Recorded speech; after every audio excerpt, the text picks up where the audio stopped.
Hello friends, we are in the 12th week of our course on literature and life. We have with us a guest speaker to discuss teaching and reading of novel, and I am sure you are going to enjoy listening to her and learn about reading and studying novel. Dr. Shailaja is from Stella Maris College. She is an assistant professor there for a long time, and she has a rich experience of teaching literature and gender, American literature and similar courses. And we have great pleasure in welcoming Dr. Shailaja. Welcome, Dr. Shailaja. Thank you, sir. I am greatly honored to be here. Speaking of novel and teaching of novel, I believe not only as a reader but also as a teacher, we share a common space in our classrooms. It is in fact a sociological experience for me where we decipher the novel, we look at novel as a code, we interpret novels based on our experiences, life experiences, where students share their own experience in reading of the novel. So deconstructing a novel would be more appropriate when it comes to novel as a genre for me. As a genre, you would like to deconstruct a novel in all your reading experiences. Yes, we do that. That's great. We have many kinds of literary forms. You seem to have more interest in the novel. Any particular reason for liking the novel or teaching of the novel in your classes? Of course, I love all forms of literature, be it a prose, poetry or drama. But novel has a special place for me because any single line can be approached from diverse perspectives. True. Be it a psychological perspective, sociological perspective, and it also gives room for the readers to come up with their own experiences and look at the novel using their experience as a lens. So, a novel as a form lends itself for interpretation. Multiple interpretations. Multiple interpretations, sir.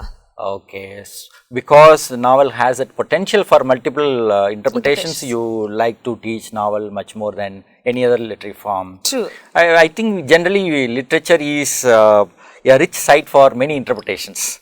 Novel has more of that. That's what more you believe. More scope to it. Yeah, yes, sir. That's it great. does. That's great. Fine. Now you consider novel as an experience, teaching of novel as a site for interpretations. Now, what are the ways in which you approach the novel in your classes? To begin with, before any text, we do a bit of pre-reading. Yes. And pre-reading activities which help the students to go about exploring the novel by themselves. Okay. This also applies for every other genre in specific to novels.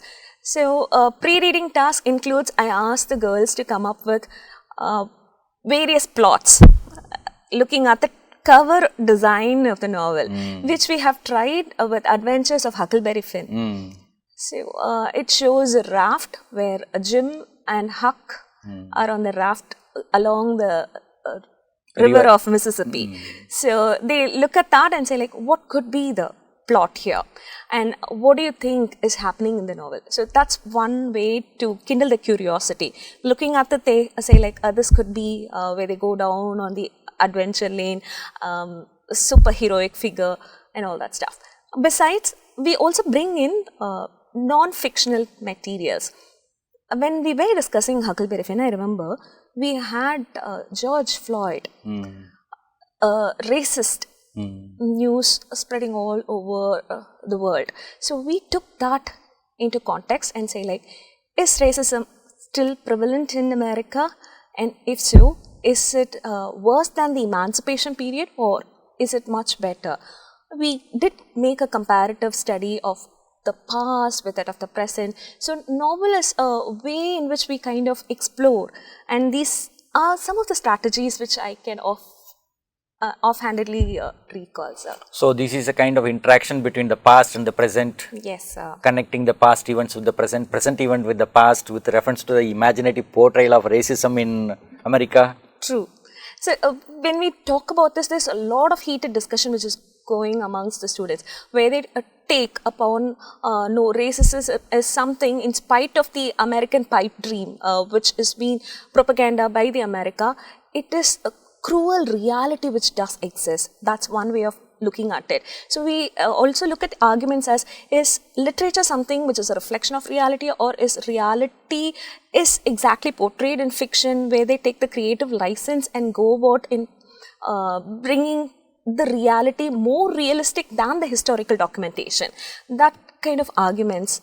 So I think fiction is one, even a lay person who is who wouldn't be able to interpret poetry finds novels to discuss and to relate their experiences much more comfortably. That's why The Adventures of Huckleberry Finn is a realistic novel. It does, sir. Yes, it is. I can't agree more on that. When we look at one particular novel, we also make a comparative study of the contemporary period.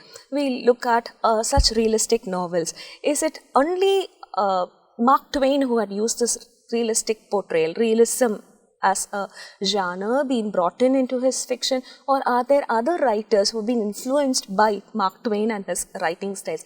We also find that he has very specifically used dialect, regional dialect in his novels. So that cultural awareness, that's another aspect to interpretation of novels and class. When the writer is very sensitive to the nuances of language or the cultural codes, I think the novelist is able to bring all of them into the novel. Very true, sir. Very true. Because when we read regional novels, then I make the students realize, is there any regional novel in India? Are you familiar with any of the regional writers? We look at our own writer like R.K. Narayan. Yes. He has written about Malgudi. Malgudi, a fictional village though, but then you can very much see the essence of any village in Tamil Nadu, southern Tamil Nadu.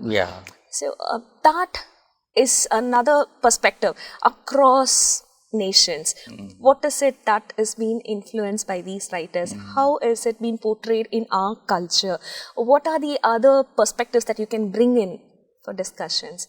So yes, there's so much to discuss when it comes to novel and classrooms, sir. That's fine.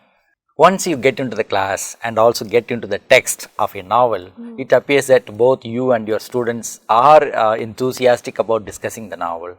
How do your students generally respond to teaching of, studying of novel in the classroom? Couple of times, when we say in the next class, we would be starting on Huckleberry Finn or any Pride and Prejudice, one of these texts. Immediate question would be like, is it a lengthy novel? Or is it a less voluminous? Because they're kind of curious to know. Is it going to be a light novel, or is it going to be a philosophical novel? So these are some random questions students do come up with. And we tell them it's a light reading and it's a very interesting novel where you have a lot of scope for discussion. They perk on, yes, okay, so what could it throw more to us? And they also like to compare with something that they're already familiar with. So once you place the writer in a particular nation, you say this is an American writer or this is a gender writer, then they immediately look at it, okay, so how do I place this writer and who are these contemporaries, and whether it's autobiographical, that's another question, because it creates more interest if it is something to do with biographical elements in the novel. So at least 2-3 questions like, is it a long novel, or is it a serious novel, or is it an autobiographical novel? These are some of the questions your students ask you. Frequent questions. Frequent questions. As the students ask you questions, do you also ask the students some questions when you are discussing the novel? Definitely, sir.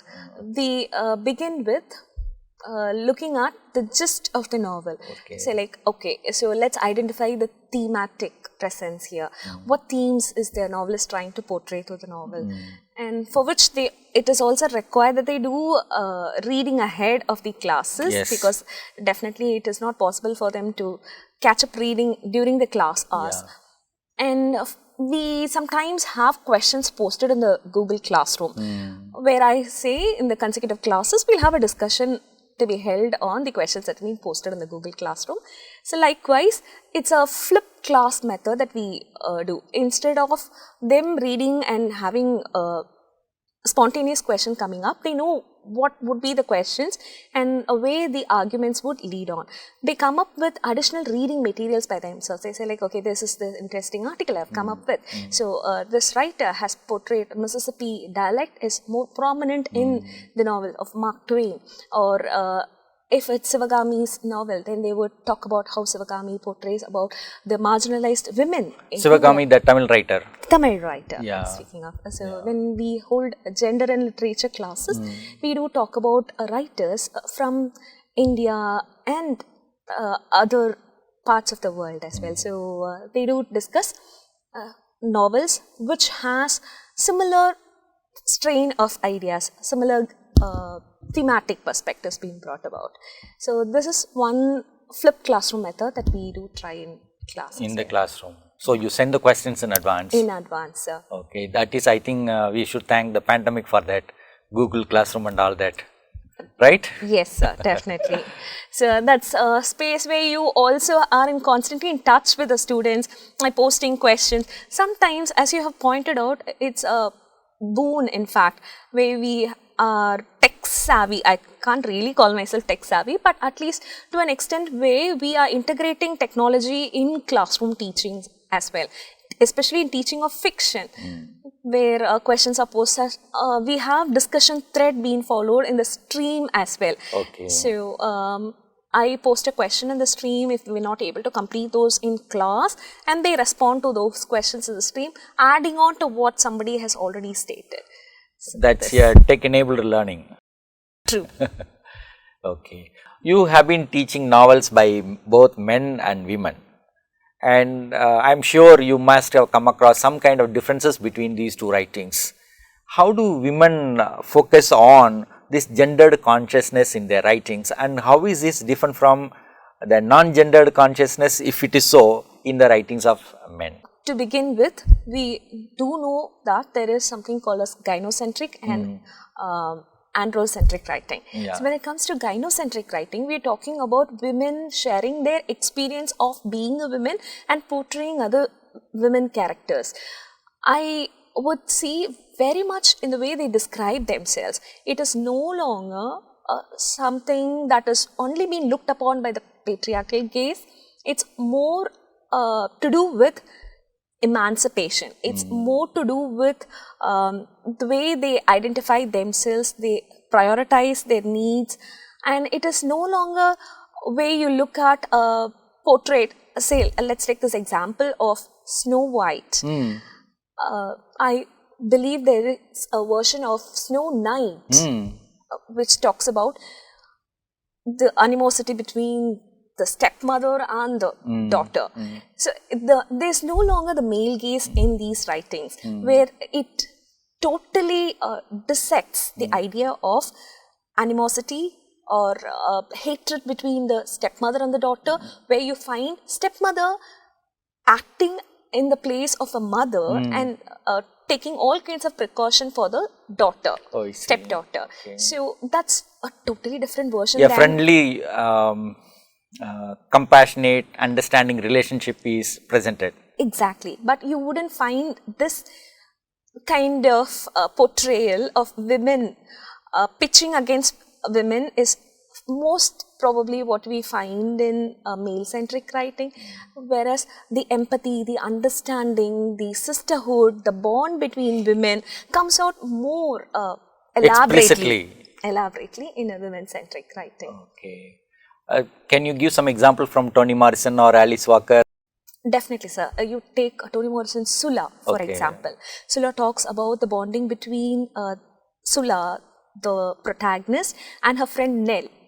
So it is shown in a different light, which the society sometimes they find it very difficult to understand that there could be a female bonding can happen in the society, which is totally disagreeable to a patriarchal society. So that kind of bonding comes through. And even if you take Chitra Banerjee Divakaruni's novels, where the sisterhood, in spite of the characters who had immigrated to US, the diasporic space where they live in, they might have struggle on different aspects, but they don't have any struggle, or there's no jealousy between the sisters or the cousins as being portrayed by Chitra Banerjee Divakaruni, which is again a partially autobiographical experience that she shares in.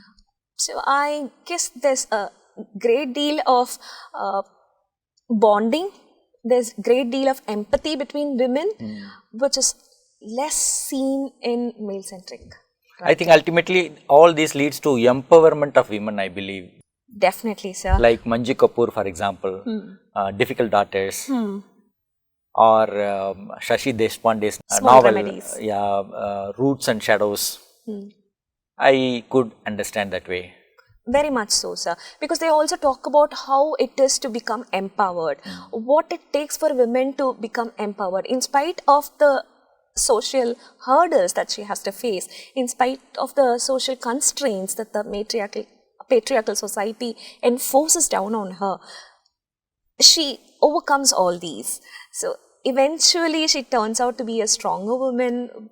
Eventually she turns out to be a woman who knows what she is seeking for, rather than always portrayed as someone who's helpless, who is in need of a white and shining armor. You don't no longer see such kind of women portrayed in the novels by women writers. Yes.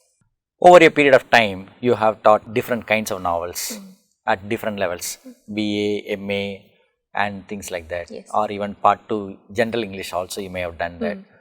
Now, have you developed some strategies for teaching some of the novels that you have in your mind? I do, sir. I do. Say, for example, if the novel lends itself, some of the excerpts from the novel are being used, because not the entire novel we have time to discuss page by page. So I give them a task ahead, saying that form yourself into groups of 5. Take excerpts from the novel. I need 5 minutes a portrayal of the novel excerpt in class. So as a group of 5 or 6 a max, they do take up shorter pieces of the fiction, dramatize it in front of the class, whereby those who have not yet picked up a novel and learned, curiosity, there's a curiosity which arises, and then to learn more about it, to understand the plot and structure. This one dramatization technique that I have followed. And audiobooks, that's another way.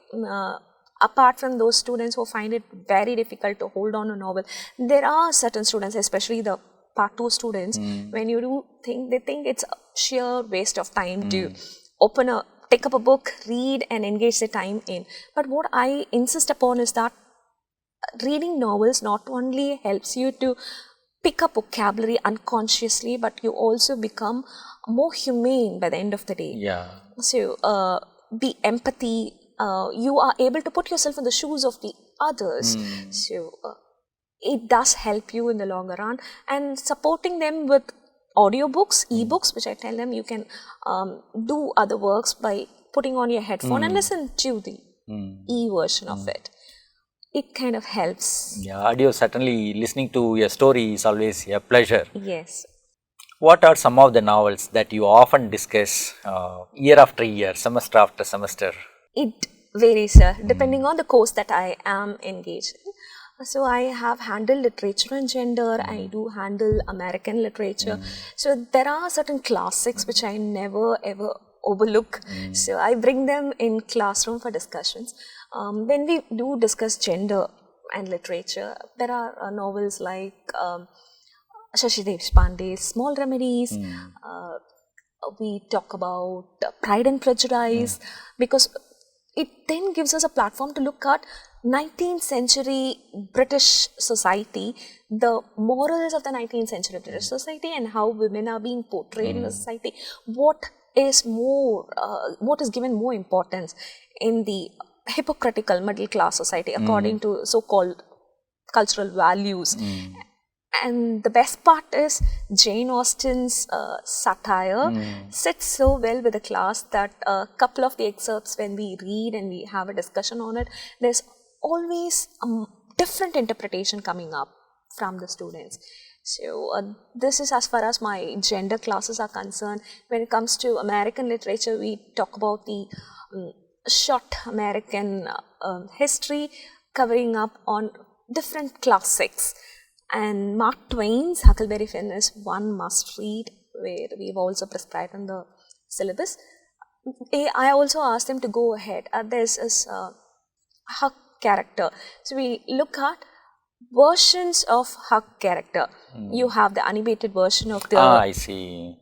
Text. You also have a movie version of the text. So I find it very easy to upload the link and ask them to go watch that and come back. Asking them in class whether the directors have taken creative liberties in exploring the text, in which way have they digressed from the novel.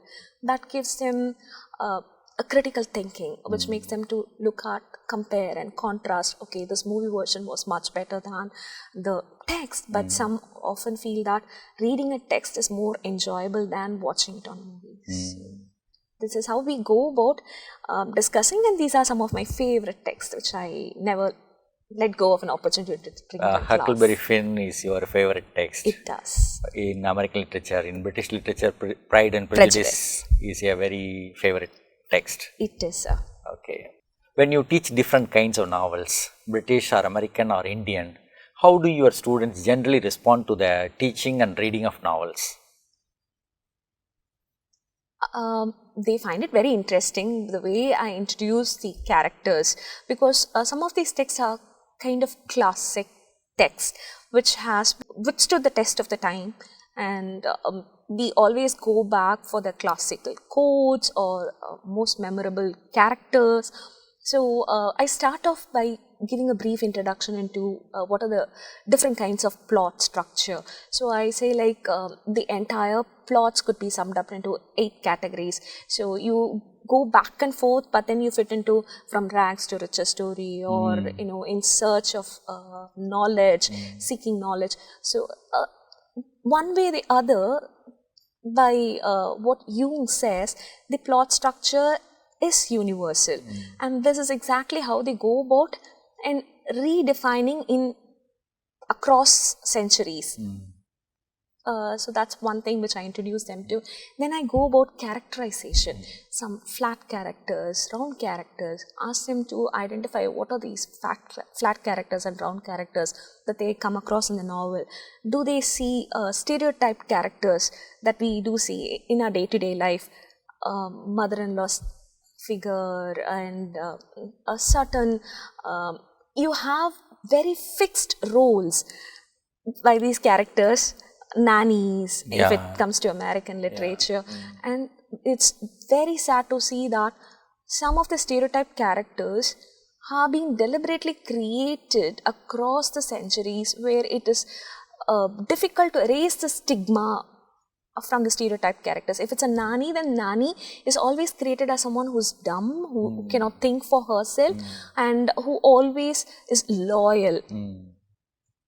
So, students also pick such characters, and we have heated debate as to how close is this to reality and how far are we from this. Should we go by stereotyped characters? How do we break such stereotyped characters? So on and so forth. The response for the students depends on the kind of characters and the themes and the situations presented in the novel. Yes, sir. Okay. I think you have hinted at some of the values that the students can gain from the study of novels. Could you please recall and sum up some of the benefits the students can gain by reading novels?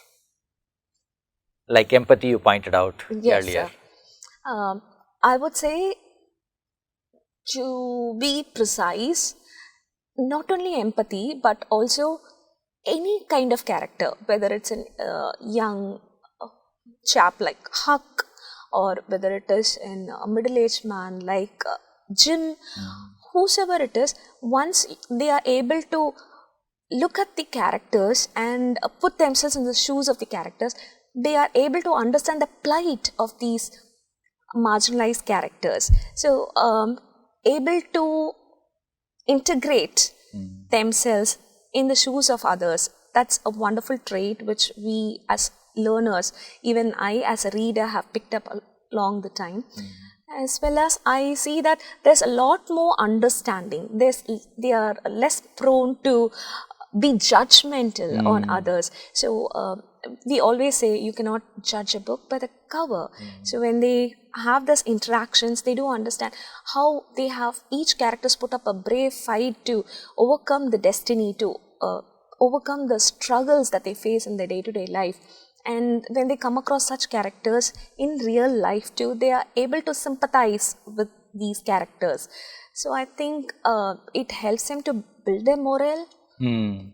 I think as a reader, it helps them a lot. And unconsciously picking up vocabulary and sentence structures.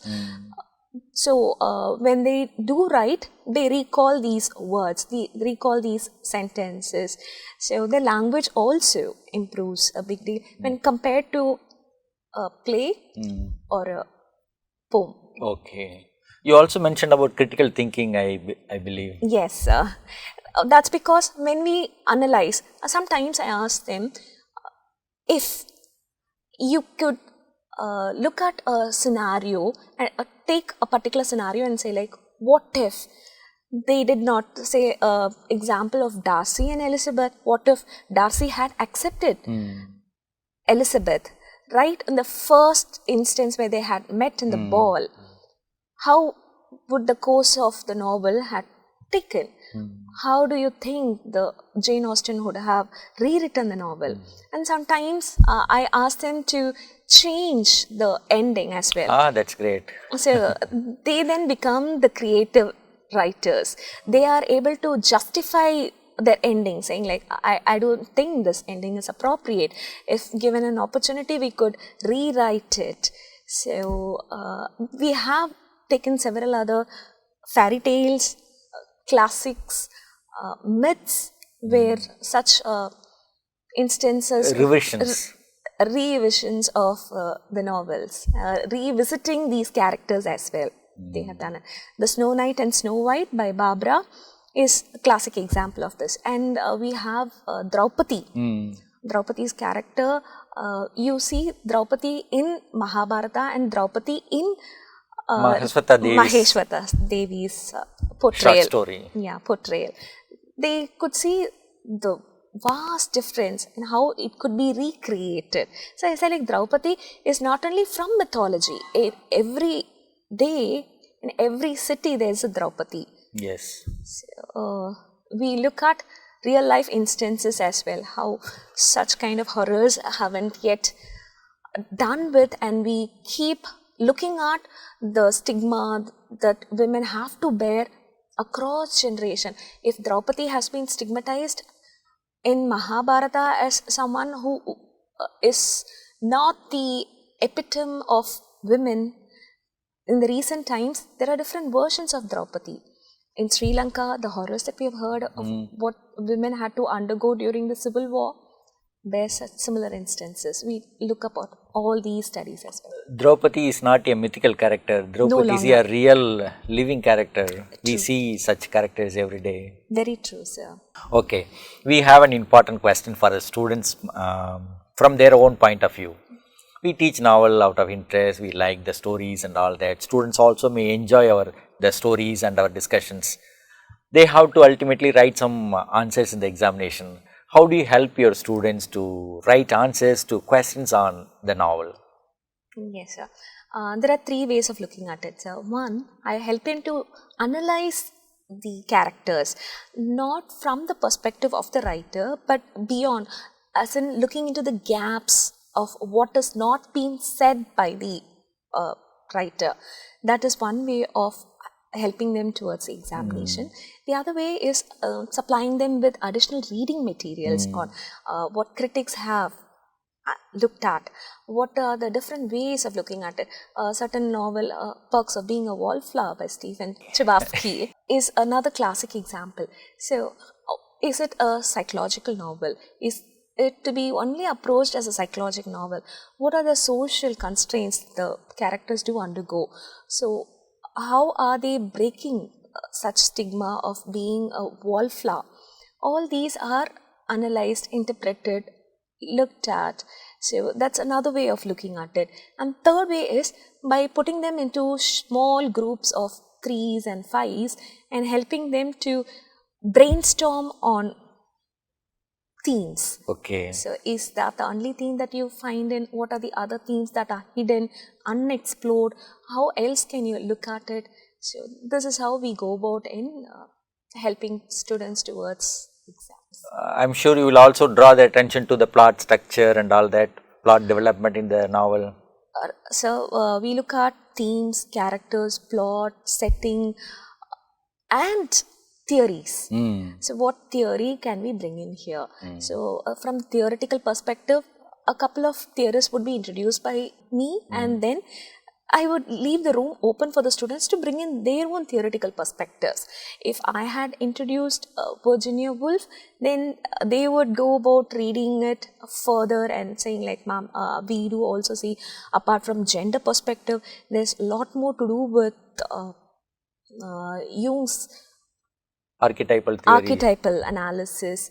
So, or someone would come back saying, I see that interpretation of dreams, so we can bring in Freudian theory understanding. to it. So Who is your favorite theorist when it comes to reading novels? Mostly I go by gender. Okay. And apart from gender, either Freud or Jung. Okay. These are my favorite theorists. So, psychoanalytical approaches you normally adopt? Psychoanalytical or gender? Yes. Okay. We have a very important question for us. Okay. What can we learn from the reading and teaching of novels? I think life itself, life as a whole is presented at the tip of the iceberg in the novel. So when you read a novel, you have a world opening in front of us. So you get to understand a particular culture, the tradition, the customs of either at Victorian England or it could be 19th century, emancipation spoken in the novel of Mark Twain. All these are different ways of looking at it. So you get a glimpse of the world that you had never been part of, which all it takes is a peaceful corner and a book in hand. So a world explores in front of you. It could be a fantasy world, it could be a historical world, it could be social customs on it. I think novel in itself is an experience which takes you to wherever you wish to be transported to. Okay. So we can transport ourselves to a different world altogether. Yes, absolutely. That's one of the greatest gains from reading literature. Yes, sir. Okay. You have taught novel for quite some time. Do you have some favorite quotations from the novels that you have discussed in your classes? Do you like to read some of those quotations for us, for our students? Definitely, sir. Yeah. There are so many of my favorite quotes, but I don't think it is possible Just to... a few. All right, sir. So, like I said earlier, Adventures of Huckleberry Finn is one of my most favorite novels, in which human beings can be awful cruel to one another. Whenever I look at this quote, it makes me remember how it is very difficult to have the sense of conscience. Most of the time, human beings like to mistrust, like to exploit one another. So in such a scenario, this quote comes very handy. Let's take the current scenario between Russia and Ukraine, that we are being awfully cruel to a fellow human being, but then coming from a mouth of Huck, who is not even an adult, shows profound knowledge of his understanding of human situation or human life. Human life as such. So that's one of my favorite quotes from Huck. Please read that again. Human beings can be awful cruel to one another. Yeah, true. It stands true for all times. Yeah. And then recently I read this novel by Umberto Eco, a semiotician, who speaks about memory is a stopgap for humans, for whom life flies and what is past is past. This is from his novel, The Mysterious Fame of Queen Lona. He talks about adult, around 60-year-old person, having lost his memory. Okay. And having lost his memory, it is quite difficult for him to get along with life. So he becomes a living vegetable. He has no trace of what has occurred in his past, but he has a wonderful memory of what he calls as a public memory. He remembers quotes from the books, he remembers how to use his car. So it's very interesting novel. If you have no time, relationship with human beings. With personal memory. He has lost his personal memory, but he has retained his public memory. So when he doesn't know even what his name is, Oh, I see. nor does he know who the person is in front of him, whether it is his wife or daughter or grandchildren. All these are being told by others. So it makes me wonder. Memory is a stopgap for humans. So once you lose memory, there's nothing else that is relevant in the world. Okay. So that comes through this quote. Memory is a stopgap for humans for whom time flies and what is past is past. So what is past is completely past and it makes no meaning if you don't have any memory. So that's a wonderful quote. And I would like to quote from Flight Behavior. This is by Barbara Kingsolver. Quite often we reprimand children. Now this quote would help you understand how people reprimand children but then also accept the behavior, but when they come to adulthood, they stick on to something which they should have corrected when they were children. So look at this. Will you explain to me why people encourage delusional behavior in children and medicate it in adult? You see, so it's like a way past to realize that there's no turning point once you reach adulthood. So that's one of my favorite quotes as well. From Pride and Prejudice, this is quite frequently quoted one. Angry people are not always wise. No, they are not. So yes. Then from the syllabus, White Tiger, this is the best of all. I was looking for the key for years, but the door was always open. Very true, very true. So quite often we seem to be groping for answers elsewhere when we have answers within ourselves. So all we need to do is reflect and pause for the answer, so that by self-reflection in itself you will be able to come up with your solution. Thanks for bringing that quotation from Aravind Adiga. Let me also remember what I thought about myself. The doors to all rooms or houses may be closed, but the door to our mind is always open. We can enter our mind anytime, anywhere, and we can find the answers for our own life. So with that, we are coming to the close. Thank you so much for coming to our studio and sharing your rich experiences on the teaching and reading of novels with our students. I am sure our students will be able to pick up some of the ideas from your teaching and your experience and help themselves to read many more novels and help themselves live their life meaningfully. Thank you, Dr. Shailaja. Thank you, sir. Thank you for having me here today. Thank you. Welcome.